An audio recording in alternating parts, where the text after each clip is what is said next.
Coup de canon, le podcast 100% Gunners proposé par Arsenal French Club.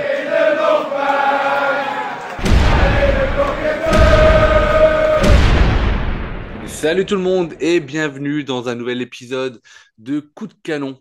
Ou peut-être pourrions-nous renommer cet épisode l'heure du crime, et ce serait l'histoire d'un braquage au nord de Londres où un joueur était tellement attendu, voire même annoncé, dans un club qui espère un jour voir la lumière dans le nord de Londres, mais c'est bien vers la couleur du rouge qu'Eze euh, s'est dirigé, puisque vous l'aurez tous compris.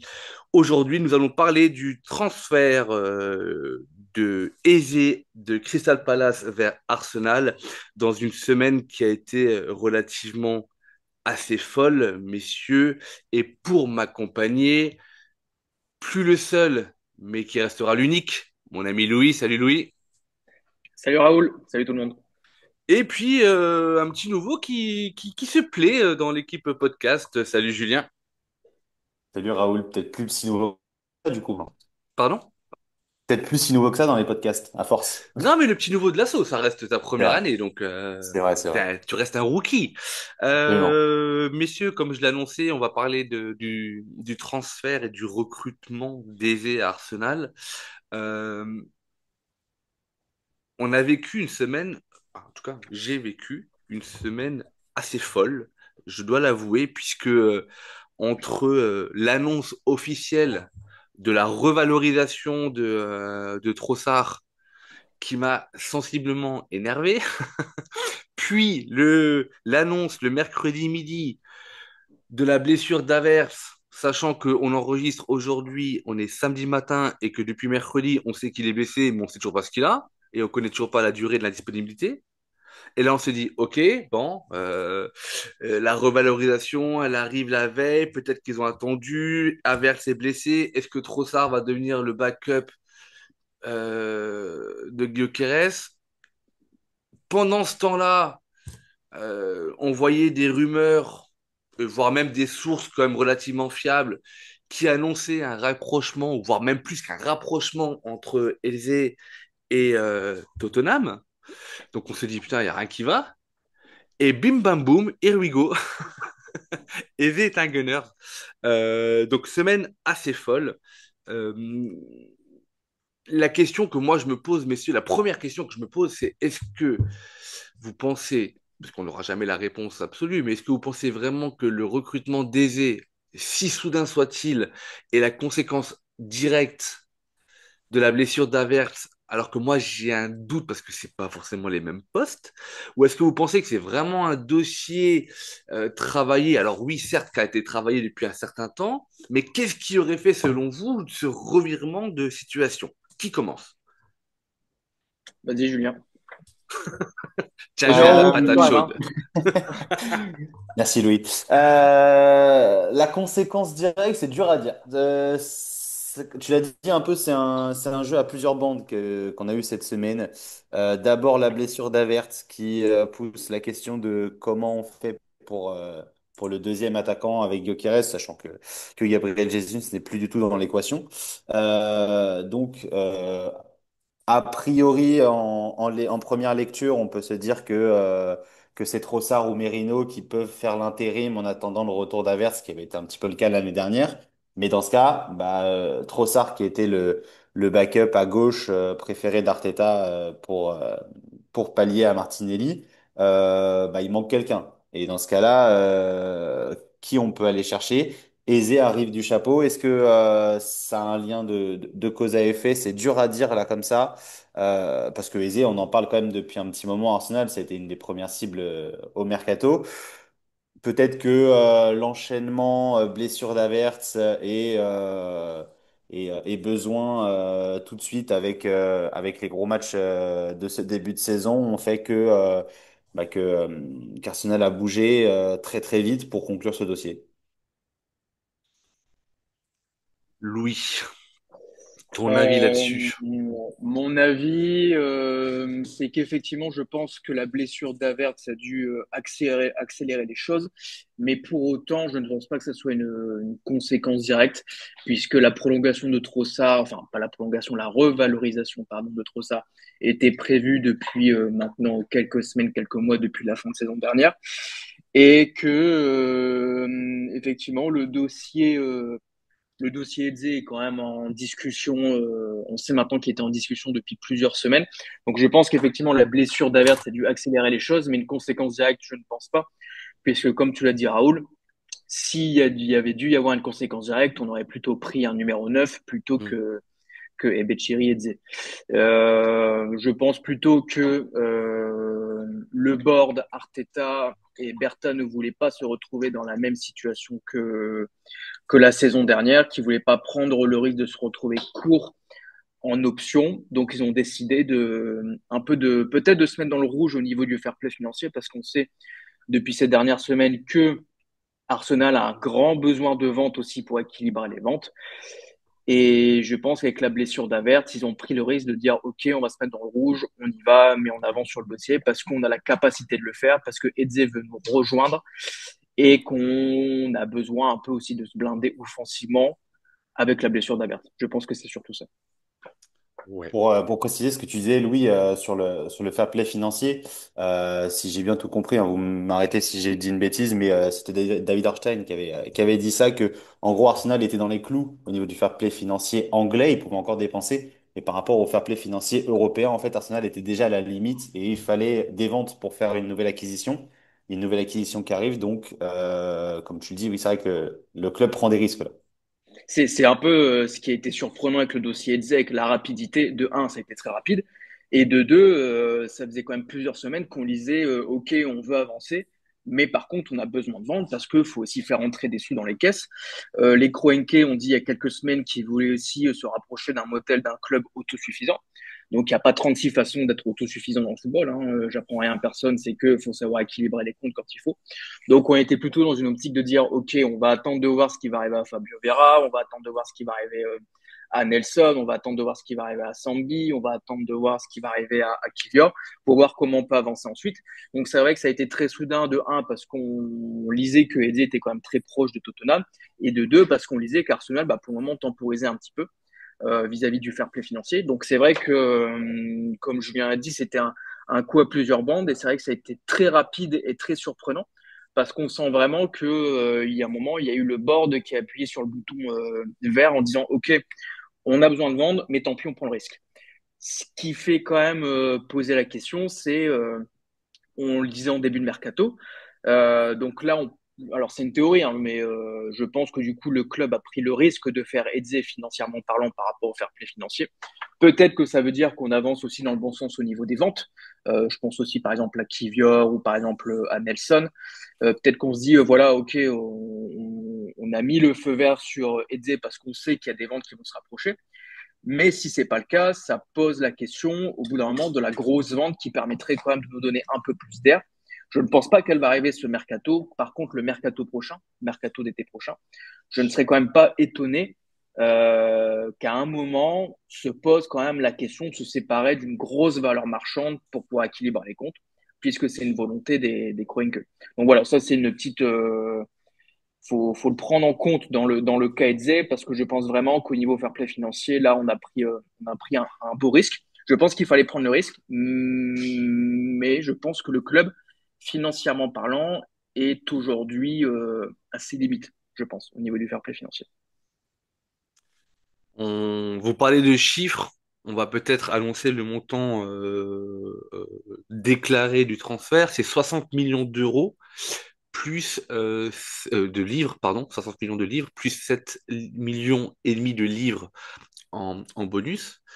Je pense qu'il y a plusieurs facteurs à prendre en compte très rapidement, mais avant ça, petite parenthèse, juste encore une fois, histoire de vous donner mon état d'esprit.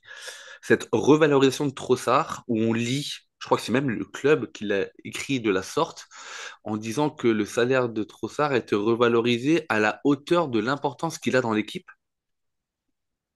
Oui, Alors, moi, si on me parle d'importance qu'il y a dans l'équipe, déjà, je suis sur une diminution salariale et pas une revalorisation salariale. Déjà, voilà, c'est vraiment mes limites du moment. Je suis pas en colère, mais presque. Et voilà, je vous partage mon incompréhension. Euh, Concernant la rapidité du transfert, il y avait aussi cette date limite, peut-être Louis, toi tu pourras, ou Julien d'ailleurs, mais je sais que Louis, tu es très très proche de ces histoires-là. Il y avait aussi la fin de la clause libératoire, puisque la clause libératoire était valable jusqu'à un certain moment, et je crois elle se terminait de mémoire le week-end dernier, si je me trompe pas. Oui, il y avait comme ça une Euh, histoire de clause qui expirait. voilà. Alors, je sais plus quand est-ce qu'elle expirait, mais effectivement, oui, il y avait une clause libératoire qui Mais expirait. c'était très rapproché entre la fin de la clause libératoire. En gros, la clause libératoire, c'est si tu mets tant et tant, le club, je repars. Voilà. Mais par contre, tu le payes en une fois. Sauf si tu es au-delà de la clause libératoire. Et je sais que il y avait vraiment, c'était une question de jour entre la fin de cette hypothèse-là de clause libératoire et la valeur du transfert. Et c'est peut-être aussi ça que Arsenal attendait, puisque je crois que la clause libératoire était supérieure à ce montant de transfert. Concernant Tottenham, j'ai même pas envie de dire désolé, c'est quand même juste super drôle.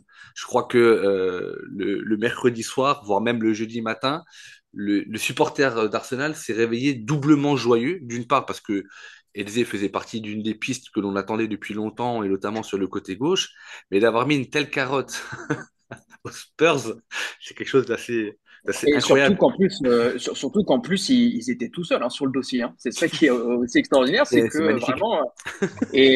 Alors déjà de un, ils étaient tout seuls. Et de deux, ils avaient grand besoin d'aider avec la blessure de James Madison. Ouais. Donc là, ça les renvoie un peu à la case départ avec le championnat qui a déjà commencé, etc. C'est vrai que ça les met quand même dans une situation qui est un peu rocambolesque. Je vais quand même revenir sur le cas Trossard, si tu me permets, Ah, mais moi, Raoul. tu sais très bien, Louis, que je te permets tout. C'est gentil, Raoul, merci. Alors effectivement, on a lu que le club souhaitait revaloriser Trossard. Du coup, pas prolonger son contrat puisque son contrat prend toujours fin en 2027, mais souhaitait effectivement le revaloriser à la hauteur de sa place dans l'équipe. Alors, je suis d'accord avec toi, Raoul, sur le fait que Trossard n'a aujourd'hui pas une place, on va dire, de titulaire important au sein du 11 de départ. Cependant, on peut quand même rendre à César ce qui appartient à César. En termes de rotation, Trossard, il a quand même souvent fait le job. Alors certes, il n'a pas fait une énorme saison la saison dernière, mais comme à peu près tous les éléments du 11 de départ. Il y a eu beaucoup d'éléments qui sont venus impacter l'équipe, à savoir, on le sait, les blessures effectives courtes. On a un Trossard qui a dû aussi changer pas mal de postes, etc. Hmm. Mais après, effectivement, si je regarde la masse salariale d'Arsenal, aujourd'hui, avant prolongation, Trossard est à 104 000 euros bruts par semaine. Ce qui le place derrière, à titre d'exemple, Feu Takehiro Tomiyasu, pardon, qui était à 115 000 euros bruts par semaine, et qui le place derrière Nelson également, qui était aussi à 115 000 euros bruts par semaine. Donc effectivement, je suis plutôt d'accord avec le club, et je me fais un peu l'avocat du diable sur le sujet, que le salaire de Trossard peut-être ne reflétait pas vraiment sa place dans l'équipe. Il était aussi d'ailleurs, par exemple, loin derrière Zinchenko, qui lui est également à 173 000 euros bruts par semaine. Donc il était très très loin derrière. Le problème d'un joueur comme ça qui est très très loin derrière et qui a un salaire plutôt bas, c'est que bah, ça laisse la place à d'autres clubs pour se mettre d'accord avec Trossard et pour lui proposer un salaire forcément plus conséquent. Est-ce que sur ce mercato, on avait besoin de perdre un joueur de rotation après la blessure d'Havertz, ce qui nous aurait forcé à devoir le remplacer par un numéro 9 ou par un autre ailier? Je pense que la revalorisation de Trossard est quand même bienvenue dans la mesure où on le verrouille un peu sur ce mercato, ce qui nous permet de ne pas être pris de court par un éventuel départ qu'on n'aurait pas anticipé ou qu'on n'aurait pas pu remplacer. Puisque si on dépense de l'argent pour Ebechery Eze, on l'a dit tout à l'heure, au niveau fair play financier, Arsenal est un peu court. Trossard n'a pas une énorme valeur marchande, donc il ne nous aurait pas fait récupérer un énorme chèque. Donc, est-ce qu'on aurait eu la capacité ou les reins pour le remplacer? Ça, c'est une vraie question. Donc, je pense que là, le fait de le verrouiller sur ce mercato-là est plutôt, en fait, une bonne nouvelle, je pense. J'entends tes arguments. Vraiment, j'ai aucun problème dessus et j'ai pas forcément envie de polémiquer plus que ça, puisque cet épisode reste consacré à la signature d'Eze. Juste pour finir, avant de parler un petit peu du parcours du joueur et enfin de ce qu'il va pouvoir apporter à l'équipe, tout à l'heure je disais sous le ton de la plaisanterie que la carotte incroyable que l'on a mis aux Spurs était juste magnifique. On a appris ce matin sur les réseaux que la fresque murale de Norswansky, qui avait été tout aussi rapide que la signature d'Elzé, puisque je crois que la fresque, elle était prête dans la nuit de mercredi à jeudi, si je me trompe pas. Cette fresque a été, non pas aurait, mais a été vandalisée euh, ce matin, hier soir, cette nuit, probablement par des fans d'Arsenal. Donc voilà. Alors j'ai presque envie de dire c'est de bonne De guerre parce qu'ils Tottenham. ont vraiment de Tottenham, pardon. J'ai presque envie de dire c'est de bonne guerre parce qu'ils doivent tellement avoir le seum que voilà, mais on touche pas à l'art quoi. Et franchement, ce que Normandy fait aux abords du stade, c'est juste magnifique. Et d'ailleurs, petite parenthèse comme ça qui a rien à voir avec le sujet, je comprends pas que le club ne demande pas à Narsbanski, sachant que pour ceux qui étaient à l'Emirates, il y a énormément de béton brut.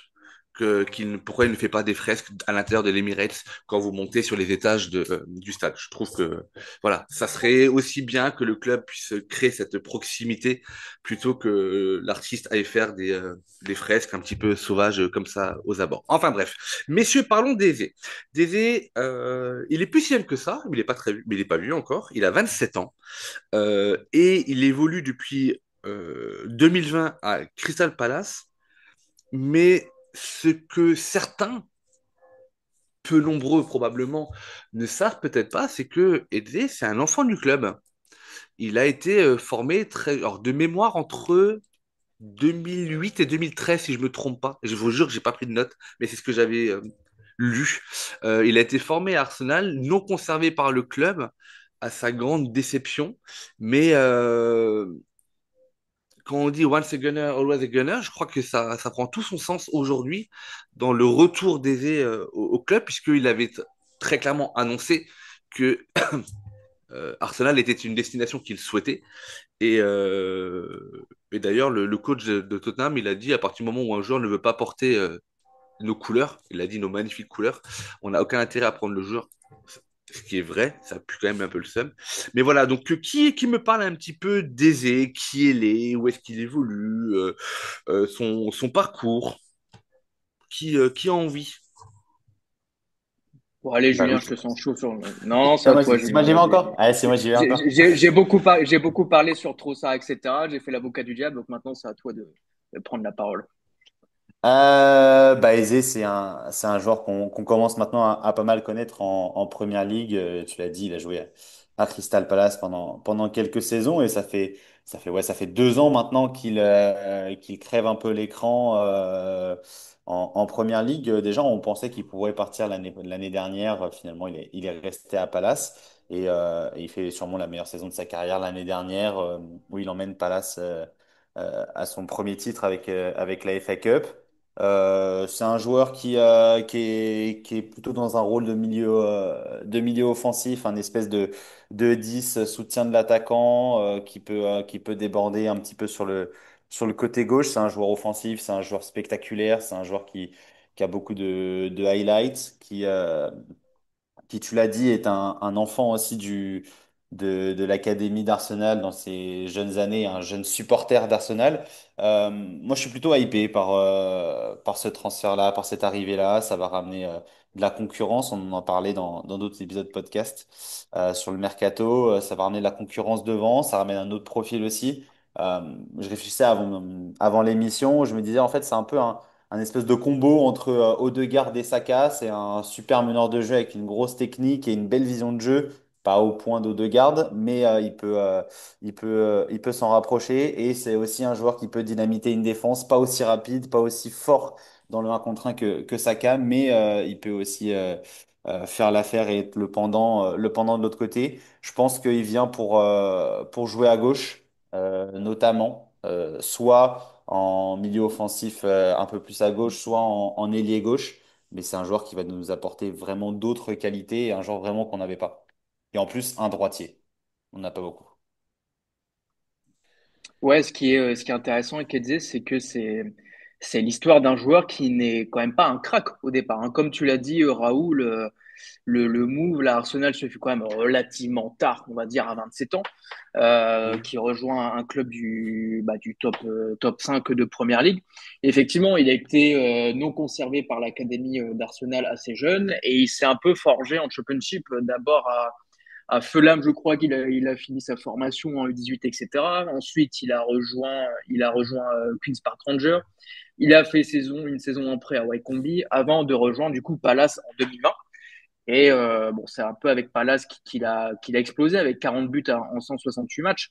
Mais effectivement, ce qui est intéressant, c'est que on n'est pas sur un profil d'un crack absolu à 20, 21, 22 ans qui rejoint directement le top 5 de Première Ligue. Non, c'est un joueur vraiment qui s'est forgé dans des divisions inférieures, qui a pris le temps d'apprendre, qui a pris le temps d'exploser. Et vraiment, comme l'a dit Julien, la saison dernière, c'était un petit peu la saison de la révélation, puisque à part Saka, personne dans l'équipe a eu autant de contributions que Eze la saison dernière. Donc ouais, voilà, sacré renfort. Et comme tu l'as dit, forcément, Raoul, c'est un joueur qui a toujours été attaché forcément au club, ce qui explique également qu'on ait pu hijack Tottenham en une heure notre en main.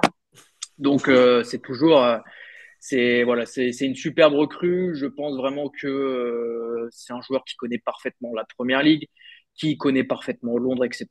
Qui je pense, va avoir une grosse valeur ajoutée par rapport à l'animation de l'équipe, mais ça on en parlera juste après. Donc voilà, ouais, le parcours de Eze est très impressionnant et très rassurant.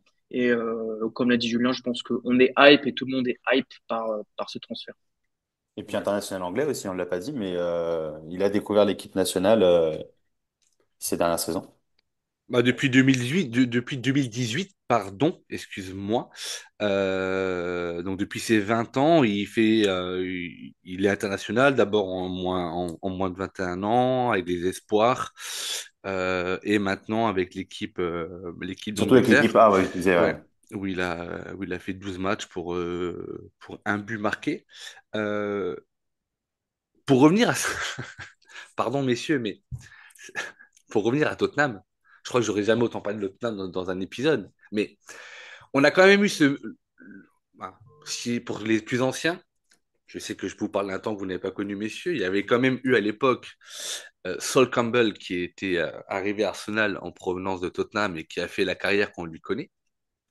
Mais je crois que l'anecdote la plus connue et la plus drôle jusqu'à aujourd'hui, côté Spurs, c'était quand même l'histoire d'Emmanuel Petit. Pour ceux qui n'avaient pas écouté euh, l'épisode spécial qu'on avait fait avec Manu Petit et qui ne connaissent pas cette histoire, pour info, il sort de Monaco, il intéresse des clubs anglais, il rencontre Tottenham, ok, ça se passe bien, il s'en va de la Réunion, tout s'est plutôt bien passé. Tottenham lui demande, mais vous allez où? Vous avez besoin d'un taxi? Bah oui, oui, je vais appeler un taxi. Non, ne vous inquiétez pas, on vous offre le taxi, on vous l'appelle, c'est à notre charge, etc. Et ce taxi emmène Emmanuel Petit des Spurs jusqu'à la maison et le domicile d'Arsène Wenger où, où Emmanuel Petit va signer un contrat et fera 3 belles années à Arsenal. Voilà, donc du coup, je pense que cette anecdote-là, tout le monde s'en souvenait.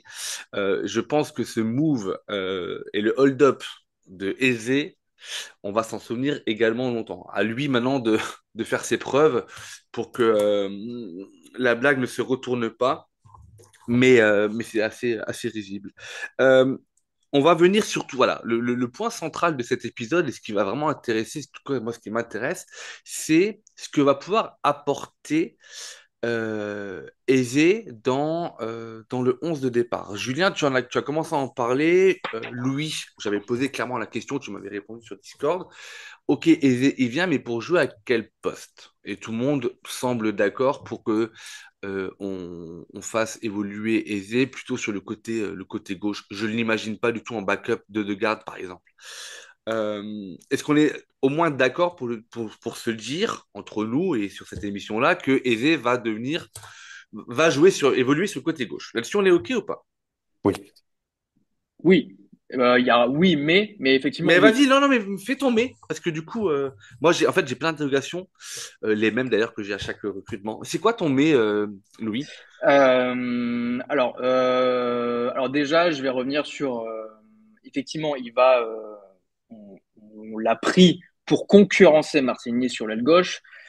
Pour moi, c'est aussi la même chose que Gyökeres, c'est que, alors là, il va profiter de la blessure de Havertz, mais pour moi, Gyökeres, on n'a pas acheté un neuf titulaire, on a acheté un numéro 9 pour être en concurrence et pour prendre la pose de titulaire. Et pour moi, Eze, c'est pareil, on a acheté un joueur qui est capable d'évoluer sur le côté gauche pour pouvoir concurrencer Martinelli. Après, ça va être lui de prendre sa place. Si on regarde un petit peu statistiquement ce que Eze représente sur la saison dernière, il y a quand même un pattern qui est intéressant par rapport à Gyökeres et Madueke, qui sont nos autres recrues offensives. C'est que, comme on l'avait dit sur les différents podcasts qui présentaient nos dernières recrues offensives, c'est qu'on avait grand besoin de joueurs qui, un, savent dribbler, deux, savent éliminer, et trois, savent tirer au but. On avait montré et démontré que Gyökeres et Madueke remplissaient parfaitement ce rôle. Alors, on n'a pas encore vu Gyökeres à l'œuvre puisqu'il n'a pas eu énormément de ballons contre Manchester United et il n'a pas fait un énorme match non plus, soyons francs. Mais dans les faits, ce sont des joueurs qui, aux abords de la surface ou dans la surface, quand ils sont en situation de frapper, ils ne se posent pas la question et souvent ça déclenche. Et ben Eze, c'est un peu le même profil. Déjà, il y a une énorme faculté à tirer au but. Il est dans le 94e percentile de shot total par 90 minutes la saison dernière en Première Ligue. Il est à environ 3,48 tirs par match. Donc 94e percentile, c'est quand même un sacré indicateur sur un joueur qui adore se mettre en position de frapper et qui adore frapper. Et souvent, ça fait mouche il est pas maladroit. Il est également dans le 90e percentile des dribbles réussis. Donc, comme on l'a dit, qualité technique. 89e percentile en shot creating action. Donc, pareil, créativité, c'est aussi une de ses principales forces. Et 82e percentile en key passes. Donc, ça veut dire qu'il est aussi capable de mettre sur orbite les joueurs autour de lui. Notamment la saison dernière, on sait très bien que la doublette Eze-Mateta a fait beaucoup de mal en première ligue. Donc, on a un joueur qui remplit les critères et qui suit les patterns de Madueke à Gyökeres, à savoir un, qualité technique, deux, élimination de l'adversaire, et trois, finition et capacité à apporter de la menace offensive.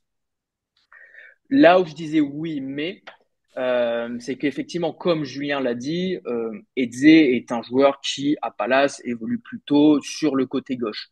Mais on n'est pas du tout dans la même animation. Nous, on est dans un 4-3-3. Ok, ça, tout le monde le sait, je pense que je n'apprends rien à personne. Par contre, Palace évolue plutôt dans un 3-4-2-1. C'est-à-dire que Eze n'est pas vraiment un ailier à Palace. C'était plutôt, on va dire, un milieu offensif excentré qui plutôt aimait bien se placer dans le demi-espace gauche et revenir plutôt sur une position plutôt centrale pour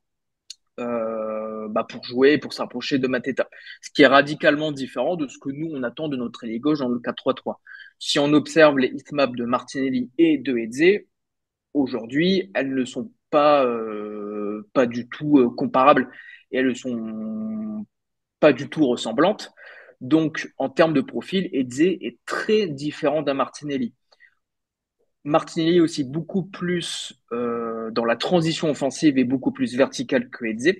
Par exemple, Martinelli est dans le 85e pourcentile des progressifs carries, alors que Eze est dans le 31e pourcentile aussi à ce niveau-là. Donc, c'est pas un joueur qui va briller par ses courses derrière la défense ou par ses courses verticales, c'est plutôt un joueur qui va briller par ses courses qui rentrent à l'intérieur du jeu. Donc là, la question, c'est, comme je disais tout à l'heure, oui, mais c'est que oui, Eze devrait évoluer sur le côté gauche de l'attaque, mais c'est pas vraiment un profil qu'on a l'habitude d'utiliser, c'est pas vraiment lui une situation ou un schéma tactique qu'il connaît. Donc la question, c'est est-ce que Arteta va modifier peut-être son animation pour coller à Eze? Je ne pense pas. Honnêtement, je ne pense pas qu'aujourd'hui Arteta est prêt à changer toute son animation offensive pour Eze.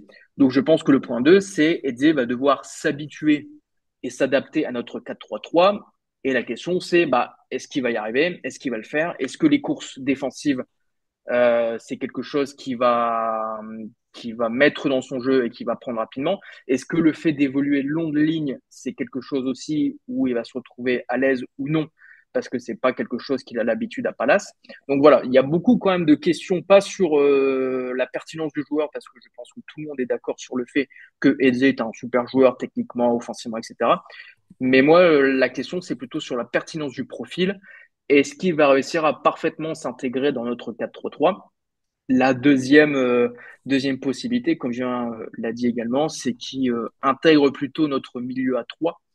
Là aussi, ça va changer beaucoup de choses puisque ça voudrait dire que Rice pourrait redescendre d'un cran en numéro 6 et qu'on pourrait avoir un double pivot offensif Eze Haute-Garde. Mais là encore, ça sera un gros changement. Pour moi, c'est un risque qu'on peut prendre contre des blocs bas où on est sûr d'avoir le contrôle du jeu et où on est sûr de ne pas être exposé énormément défensivement.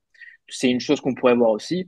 Mais effectivement, comme vous l'avez dit, je pense qu'à 80% du temps, on le verra sur le côté gauche. Maintenant, c'est à lui de travailler pour parfaitement intégrer notre 4-3-3 et s'adapter à notre jeu parce que ça va quand même être un gros changement pour lui et pour nous et pour lui. Euh, Moi, j'ai plein de choses à dire. J'ai plein de questions pour vous.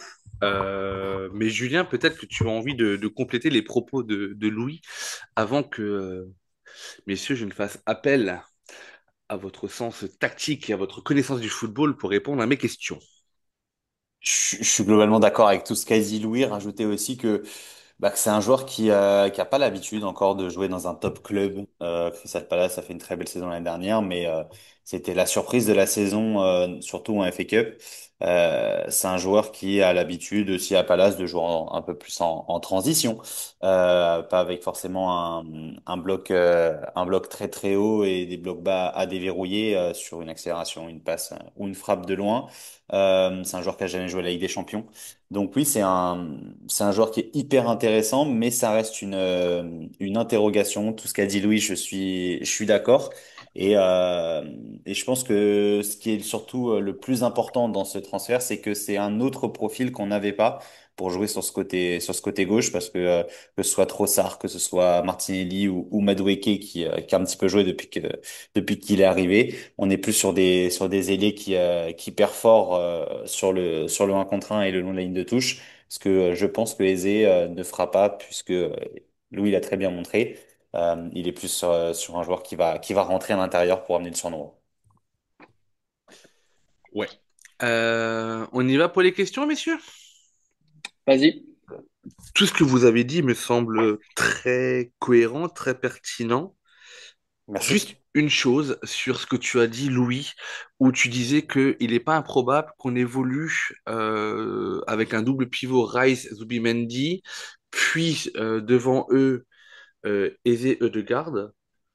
Et en fait, là, tactiquement, je t'ai perdu parce que du coup, tu évolues Alors comment? non, pour moi c'est un double pivot offensif, Haute-Garde et Dze, et derrière lui Rice. Et du coup, ça mettrait Zubimendi sur le banc. Ok, d'accord. Moi, parce que j'ai vu un double pivot. Là, je me suis dit, waouh.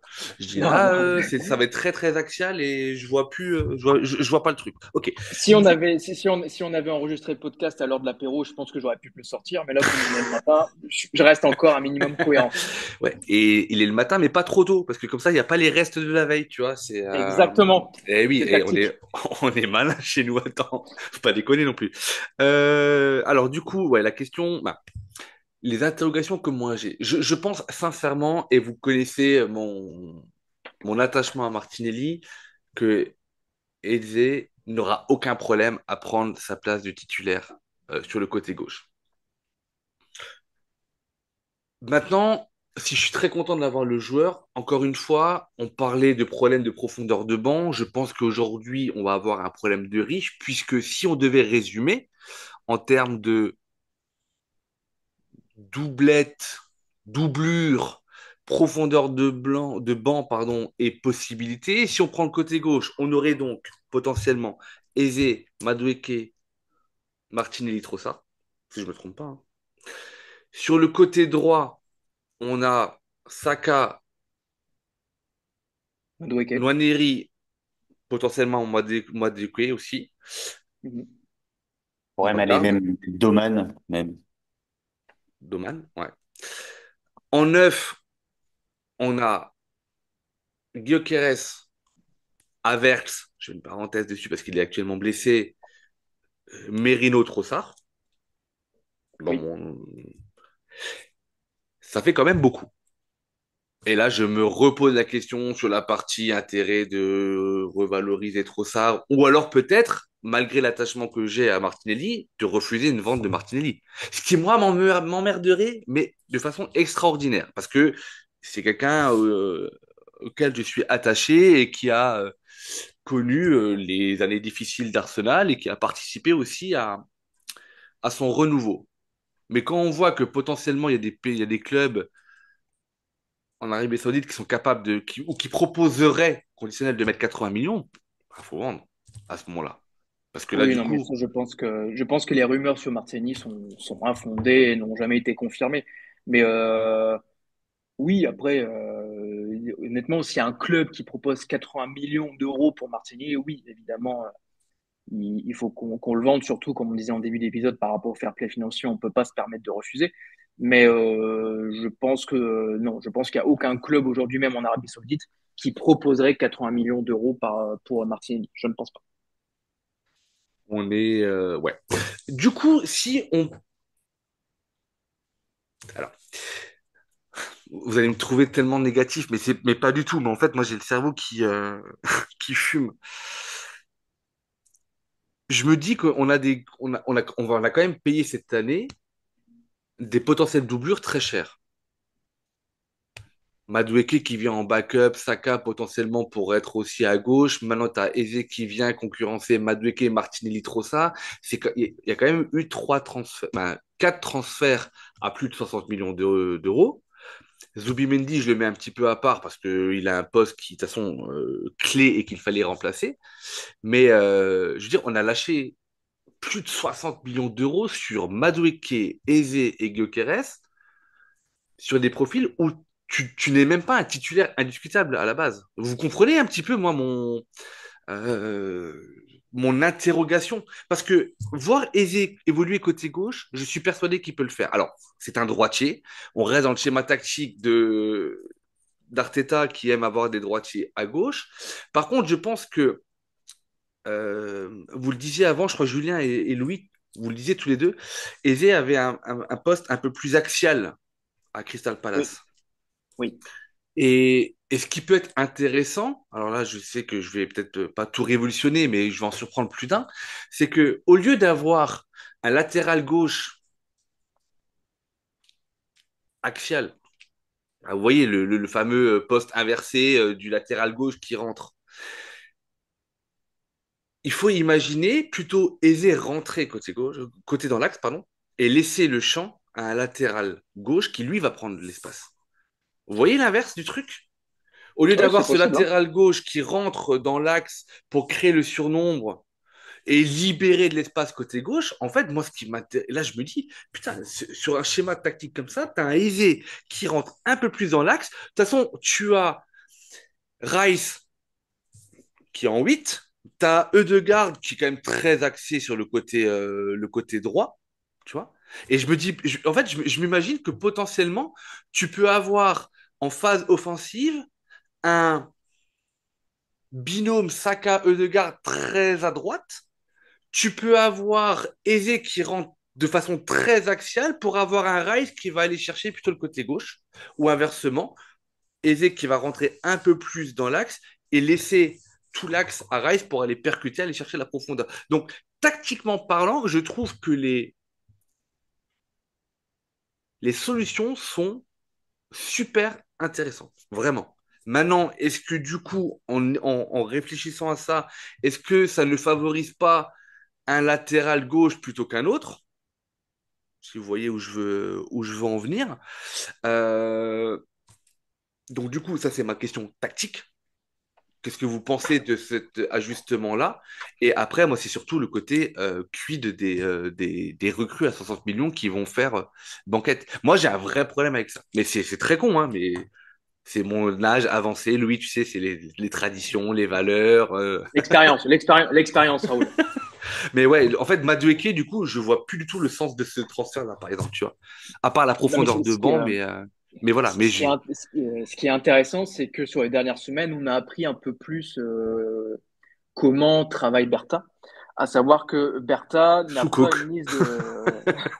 Oui, potentiellement, mais ça, on n'arrivera pas à le prouver. Donc, mais c'est une théorie.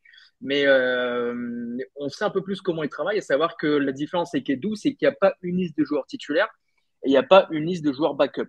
Lui, il travaille avec deux listes. Il Mm. travaille avec une liste de poules de joueurs qui sont susceptibles d'être titulaires. Donc, à savoir que Madueke, Eze, Djokovic, etc., aucun n'est vu comme un backup. Ils sont tous vus comme des titulaires probables, possibles et potentiels. Je pense que quand on a vécu la saison dernière avec le bricolage qu'on a fait, quand on sort d'un Tierney ailier gauche, d'un Zinchenko milieu offensif, d'un Merino attaquant de pointe, je pense qu'aujourd'hui, on va pas cracher dans la soupe quand on a des postes qui sont doublés par des joueurs qui sont tous susceptibles d'être titulaires. Alors effectivement, oui, bah on va avoir des joueurs qui ont coûté cher qui sont sur le banc, mais quand on veut être champion de première ligue, quand on veut gagner un trophée, quand on veut gagner la Ligue des Champions, on doit être capable d'instaurer de la concurrence sur tous les postes. Et ce qu'on faisait sur les années précédentes, c'est qu'on était dans une logique avec des titulaires et des backups. Saka est titulaire, bon, on va chercher un backup. Martini Mhm. est titulaire, bon, on va chercher un backup. Feu Gabriel Jesus, quand il y avait encore ses deux jambes, il était titulaire, bon, bah, on cherchait un backup. Mais là, vraiment, la logique est intéressante, c'est qu'on se dit, OK, il n'y a plus 11 titulaires, il y a vraiment 15, 16 titulaires, et tous sont en concurrence. Et comme tu as dit, Raoul, on a quand même des options tactiques, physiques, tout ce que tu veux, qui sont quand même très intéressantes dans les mains d'Arteta, ce qui nous permet de nous adapter en permanence à l'adversaire et aussi de pouvoir mettre en place enfin une rotation sans perdre forcément beaucoup de niveau dans le 11 de départ. Donc ça, c'est quand même très intéressant. Et j'avoue, et ça, tu as raison, comparé à comment on fonctionnait sur les années précédentes, c'est un gros change, mais pour moi, c'est un change qu'il fallait faire quand on voit comment les autres clubs de Premier League, nos concurrents directs, avancent également sur le marché des transferts. On ne pouvait pas se permettre d'avoir la même approche que les années précédentes, à savoir 11 titulaires et ensuite des backups. Non, on doit avoir 15, 16, 17 titulaires et doubler, voire tripler tous les postes. Moi, j'ai un bémol avec cette histoire de 15-16 titulaires. J'espère que ça va se passer comme ça. On en a parlé dans d'autres podcasts avant, sur les premiers, quand Madueke, par exemple, est arrivé. On avait dit, ça va apporter de la profondeur de banc, ça va apporter de la concurrence. Pour l'instant, Arteta ne nous a pas prouvé que c'était un manager qui faisait de la rotation et qui amenait beaucoup de concurrence dans son équipe. Peut-être parce qu'il n'avait pas les profils adéquats, peut-être parce que les backups étaient trop loin du niveau des titulaires. Mais globalement, c'est un coach qui, depuis qu'il est à Arsenal, il a son 11, il en démord très peu, il a toujours ces changements qui sont un peu automatiques, quelle que soit la physionomie, quelles que soient les performances de chacun au cours d'un match. Et, cette armada offensive que est en train de se créer Arsenal, moi, va m'intéresser d'autant plus par rapport au choix que va faire Arteta. Par exemple, tout à l'heure, il y a un match contre Leeds. Est-ce qu'on va avoir les mêmes offensifs que lors de la première journée? C'est fort probable. Je pense que enfin, aucun de vous deux ne pense qu'il va y avoir un changement majeur dans la ligne d'attaque. En tout cas, moi, je ne le pense pas. Et Moi, j'ai un doute sur Madueke titulaire. ok. À voir. Mais est-ce que Arteta va changer sa physionomie de coaching pour que il arrive à mettre une vraie concurrence en place et mettre vraiment des joueurs, demander aux joueurs de mériter leur place et leur prouver que c'est possible de jouer. Guardiola l'a fait à City à des années, ça a fonctionné. Il n'a pas hésité à mettre certains mecs sur le banc. Slot l'a fait aussi l'année dernière en mettant certains mecs sur le banc à des moments précis. Klopp l'avait fait avant. Euh, L'armada offensive est là. Il faut que maintenant ça puisse être géré. Et s'il y a un ou deux mecs à 60 millions qui s'assoient sur le banc, moi, ça me dérange pas à partir du moment où on n'a pas pris des mecs juste pour jouer les 20 dernières minutes du match, quoi. J'entends, bien sûr. Non, non, mais je sais que c'était très provocateur en disant ça, mais ça me fait dire d'autres choses aussi. Ça veut dire que, alors, d'une part, pour terminer sur Eze, parce que c'est quand même le centre du sujet de cet épisode-là, euh, le fait que tu disais, il n'a jamais joué la Ligue des Champions, certes, mais le fait qu'il vienne d'un club comme Crystal Palace, où il a évolué pendant 5 ans, où Crystal Palace, hormis la saison dernière, où il gagne la FA Cup et il gagne cette année le Community Shield, ce qui n'est pas rien, quand même, face à Liverpool, c'est un mec qui connaît le combat. C'est-à-dire que tu as ses valeurs offensives, mais ce que moi, j'aime beaucoup chez Martinelli, c'est que même quand offensivement, il n'est pas très bon, c'est un mec qui ne lâche rien et qui défensivement, encore une fois, on l'a vu sur le premier match face à Manu. Je ne sais pas si vous êtes d'accord avec moi ou pas, messieurs, mais le travail défensif de Martinelli sur ce match-là, il est assez exceptionnel pour un attaquant. Encore une fois, pour un attaquant. Et je sais que la majorité de la fanbase va me dire, oui, mais tu me fais chier avec Martinelli, il est attaquant, on lui demande pas de défendre. Oui, mais si on a un équilibre et si on arrive à accrocher un résultat aussi positif en prenant le 3 points à Manchester United, en prenant le bouillon, parce qu'on a fait un match Pas bon. médiocre, clairement, c'est aussi parce qu'on a des joueurs qui se sacrifient pour l'équipe. Et Eze fera partie de cette lignée d'attaquants qui savent défendre. Tu vois, on n'est pas sur une starification de l'attaquant qui, je vais prendre un exemple volontairement, comme on avait à l'époque, comme Paris a connu avec Mbappé, avec Neymar et avec Messi, où c'était trois offensifs qui ne faisaient qu'attaquer. Et quand ils perdaient le ballon, les mecs, ils revenaient en marchant. Tu vois. Donc moi, ce profil-là m'intéresse beaucoup. C'est-à-dire qu'il a le sens du sacrifice, il a connu des matchs compliqués avec Crystal Palace, il n'a pas joué, il n'a pas toujours joué le haut de tableau, et donc du coup, ça, c'est super intéressant, tout en gardant sa créativité offensive, sa puissance, sa percussion et ses capacités de dribble, pour revenir sur les stats que tu as donné, Louis, tout à l'heure. Donc ça, c'est super intéressant, vraiment. Là où je ne suis pas d'accord avec toi, mais ça, c'est encore une fois une façon de voir le foot différemment, et j'en ai déjà parlé assez souvent dans les épisodes de podcast, Louis, tu disais que ça va permettre à Arteta de s'adapter à l'adversaire. Et moi, je suis persuadé, et je reste convaincu, que quand on s'appelle Arsenal, et quand on joue le titre, on ne s'adapte pas à l'adversaire. Quand je dis s'adapter, c'est pas vraiment dire ah il joue comme ça, attention on va se faire piéger, c'est plutôt mettre les bons profils face aux bons adversaires. C'est plutôt ça. Donc effectivement, quand tu auras besoin de mettre un Martini, le mettre quand il faut, et quand tu auras besoin d'un profil type Eze, le mettre quand il faut. Tout comme les profils de Havertz et Gyökeres sont très différents. Donc pour moi actuellement, c'est pour ça que je disais sur le podcast de Gyökeres ou du numéro 9 qui va devoir gagner sa place par rapport à Havertz. Donc là bon, il est blessé donc il va avoir un peu le champ libre. Mais pour moi, s'adapter, c'est plutôt mettre les bons profils aux beaux endroits au bon moment, face aux Ouais. bons adversaires. C'est plutôt ça. Maintenant, je pense que effectivement, là où je suis d'accord avec toi, Julien, c'est que le recrutement d'Arsenal est très intelligent. Ça fait longtemps qu'on n'a pas vu une force, j'allais dire offensive, mais une qualité de banc, même une qualité d'effectif aussi importante que cette année. Et là où je te rejoins à 100%, mais moi, ça fait 2 ans que je le martèle, si on n'a pas le coach qui fait les bons choix, et s'il n'y a pas de réelle concurrence, il n'y a pas d'intérêt. Et Oui, non, du mais ça, c'est coup, sûr que s'il n'y a pas de ouais, mais rotation, ça serait, enfin, ça parce que serait, Julien, tu ne l'as pas cité, et encore une fois, moi, je ne suis pas là du tout pour pointer du doigt.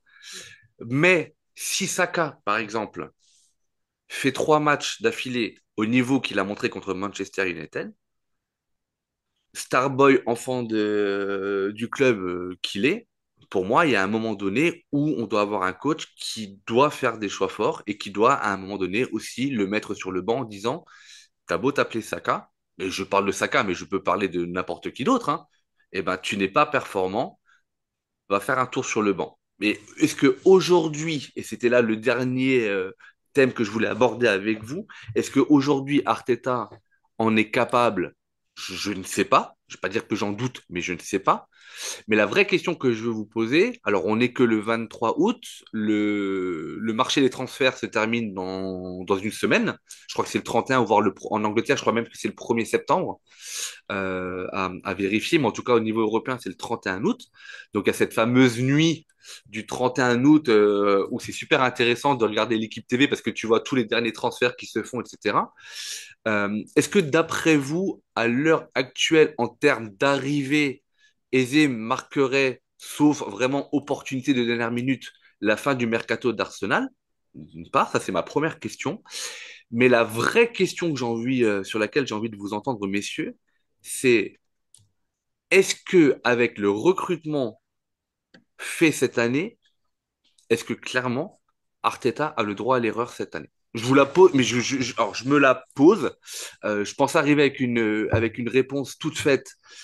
Je ne sais pas, puisque au moment du bilan d'Arteta que l'on a fait pendant l'intersaison, j'étais le premier à dire que même s'il ne, ah, même si on gagne pas la PL ou la Ligue des Champions, pour moi, on doit au moins gagner un trophée, que ce soit une Carabao Cup ou une FA Cup, mais on doit retrouver aussi, par rapport à la saison dernière, une vraie qualité de jeu.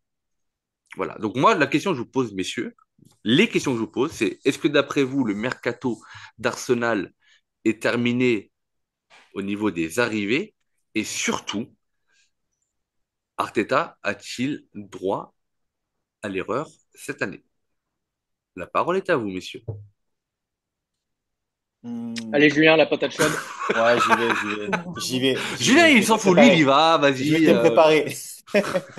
Je me suis dit, Louis il va m'envoyer. Donc, non, juste avant de te répondre, je voulais juste faire une petite parenthèse Bien sûr. sur ce que tu as dit tout à l'heure et les questions qu'on s'est posées juste avant sur Arteta. Rappelons-nous l'année dernière, quand tu as fait une petite remarque sur le PSG, quand le PSG est venu à l'Emirates et qu'on les a battus 2-0, à ce moment-là, Luis Enrique, donc le coach du Paris Saint-Germain, a pris une décision radicale. Il n'avait pas pris Dembélé dans son groupe, qui était quasiment le meilleur joueur du PSG parce que son début de saison n'était pas bon, parce qu'il Mhm, avait eu un problème de comportement. mhm. Et la PSG a fait la fin de saison qu'on a connue et Dembélé risque de choper le ballon d'or. Euh, Quand tu Petite, disais que... petite parenthèse, quand on Ouais, parle de problème de comportement, on parle de problème d'investissement bien sûr. et de niveau de jeu. Hein. Je veux dire, c'était pas. Voilà. Non, mais c'est Oui, important de le oui. signaler. Et ils ont terminé champion d'Europe.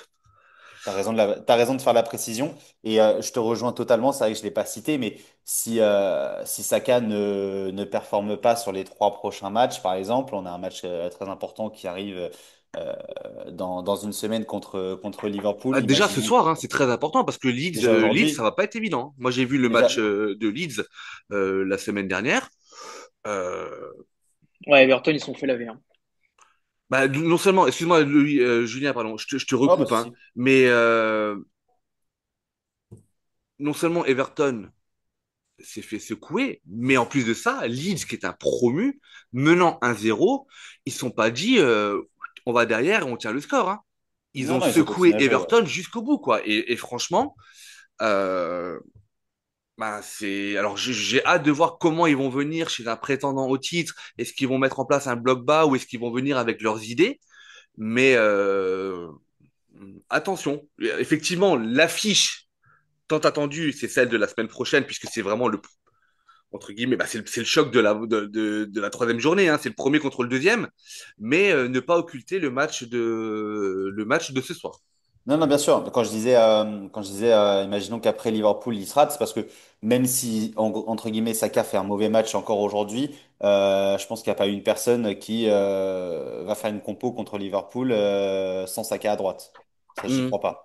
Donc, ce que je veux dire, c'est que si, par exemple, bah, il se rate aujourd'hui, il se rate contre Liverpool, ce que je souhaite évidemment pas, euh, bah, le mettre sur le banc, en tout cas le montrer qu'il y a de la concurrence et que c'est pas tout beau, c'est pas tout facile, ça peut être hyper important.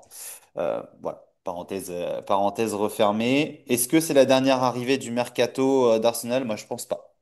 Je pense pas. Je pense qu'il y aura une dernière. Déjà, Arsenal nous habitue à avoir une petite dernière prise dans les dernières minutes. Tu parlais de la soirée du 31 août, qui est souvent active du côté d'Arsenal. On se rappelle du magnifique coup de l'année dernière avec Raheem Sterling,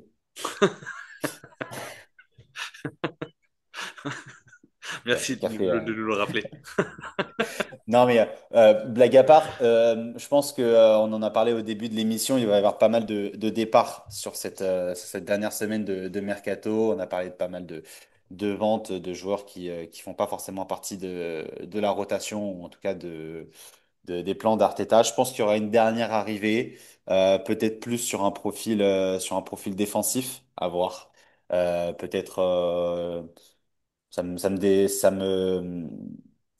je serais pas étonné s'il y a un défenseur central encore qui arrive, plutôt peut-être en backup de Gabriel, puisque Calafiori a l'air de se diriger vraiment vers un poste de latéral gauche, et je pense que Zinchenko va partir. Donc il y aurait la doublette, Calafiori, Lewis Classique. Kelly à gauche, et que du coup, un joueur pour remplacer, Kivior, qui a priori aussi pourrait partir, pourrait arriver. Voilà, mais conditionné au départ. Voilà, pour répondre à ta question. Et est-ce que Arteta a le droit à l'erreur? Moi, j'ai envie de te dire encore oui, parce que en fait, si Arsenal est par exemple, hors du top 4, et se fait laver, en barrage de Ligue des Champions, j'aurais pas le même discours. Mais ça fait 3 ans de suite qu'on est dans le bon wagon, qu'on progresse chaque année. Euh, Si on continue à faire au moins aussi bien que l'année prochaine, moi, je pense pas qu'il y ait de soucis et de questions à se poser autour d'Arteta. Voilà. Louis, Je suis plutôt d'accord avec Julien sur la fin du mercato. Effectivement, je pense que tout va être conditionné au potentiel départ. On a effectivement parlé de Kivior, on a effectivement parlé de Zinchenko notamment. Kivior étant actuellement peut-être la valeur marchande la plus élevée qui serait proche de la sortie. Kivior souhaiterait rester en première ligue, donc ça nous assurerait un beau petit chèque quand même, qui est intéressant, comme on l'a dit, par rapport au fair play financier qu'on a Même s'il y a évoqué Porto en, qui en début pousse de... fort, hein, pour l'avoir, hein. Il y a Porto qui pousse Porto fort. pousse fort également. Après, on n'a aucune raison de brader Kivior. Je ne sais plus combien Porto proposait, mais c'était un peu quand même dérisoire par rapport à ce que Kivior avait montré. Surtout quand je vois des joueurs comme Renato Vega à Chelsea qui sont partis pour je sais plus combien, quasiment 30 millions d'euros alors qu'ils ont quasiment pas joué à Chelsea, etc. Bon, quand je vois ça, Kivior qui a joué à la Ligue des Champions, etc., je pense qu'on n'a pas de raison de viser en dessous de 30, 35, voire 40 millions d'euros. Donc tout sera effectivement conditionné aux ventes puisqu'aujourd'hui on est dépendant de ça. Effectivement, ça sera un profil, je pense, plutôt défensif, peut-être un défenseur central, peut-être un arrière gauche, effectivement, comme Raoul disait, plutôt un profil de défenseur central, pardon, défenseur latéral plutôt de débordement par rapport au profil Eze qui serait devant lui. Ça peut se faire aussi, on verra. Mais oui, je pense que le mercato du coup n'est pas terminé. Par rapport à Arteta, c'est compliqué. Je sais pas trop sur quel pied danser. Parce que quand Raoul, tu dis Arteta n'a plus le droit à l'erreur, qu'est-ce que tu entends par erreur, par exemple? Toi, qu'est-ce que tu attendrais d'Arteta cette saison? je vais redire ce que j'ai dit, parce que généralement j'assume ce que je dis. Cette année, c'est un trophée, minimum. On joue 4 compétitions, pour moi, c'est un trophée minimum. Très honnêtement, je me fous, je le répète, hein, et on va me dire que je manque d'ambition et que la Carabao Cup, ça compte pas, etc. Mais quand je vois que Crystal Palace, l'année dernière, ils font FA Cup et Community Shield, quand je vois que Chelsea fait Coupe d'Europe plus Coupe du Monde des clubs, je parle pas de l'autre. Est-ce que tu échangerais une, demi-finale, voire une finale avec des Champions contre une FA Cup?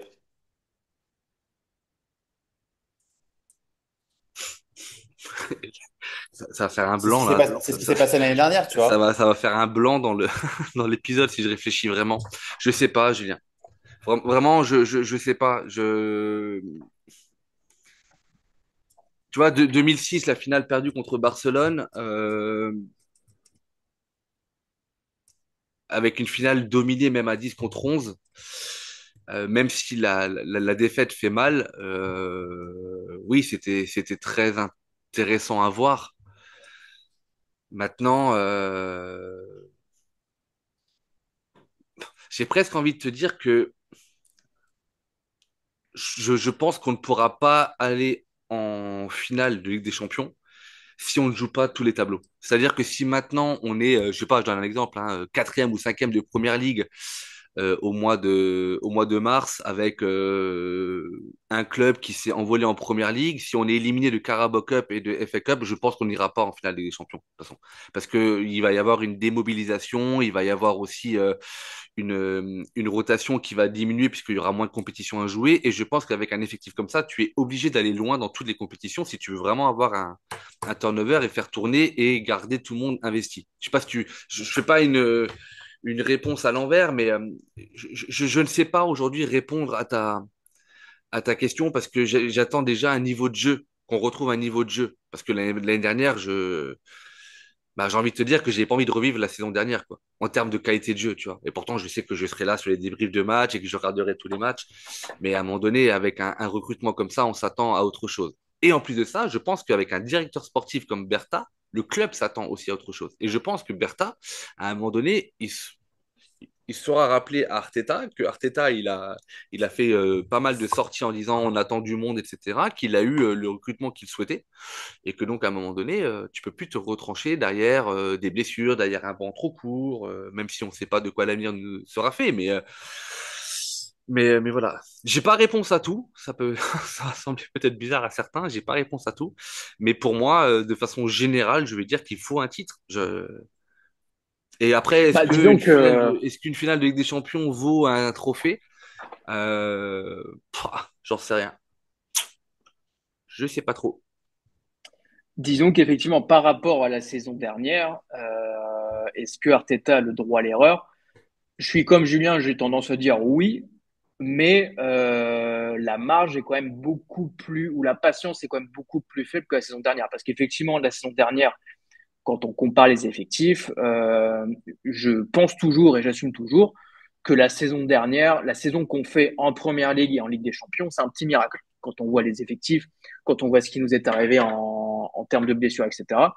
Faire deuxième de Première Ligue, indépendant du niveau du jeu, hein, juste purement factuel où on en est arrivé, deuxième de Première Ligue et demi-finale de Ligue des Champions avec Merino en pointe. On a eu, comme je l'ai dit, des Tierney ailier gauche, des Sterling ailier droit, des Zinchenko milieu offensif. C'est quand même du petit miracle.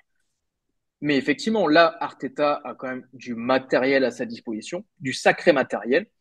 Donc, est-ce qu'il a le droit à l'erreur? Bah oui, on n'est jamais à l'abri que, par exemple, City fasse une saison invaincue, par exemple, ou que Liverpool ait encore un Salah qui mette 40 buts et qui porte Liverpool. Donc, on n'est jamais à l'abri de ça.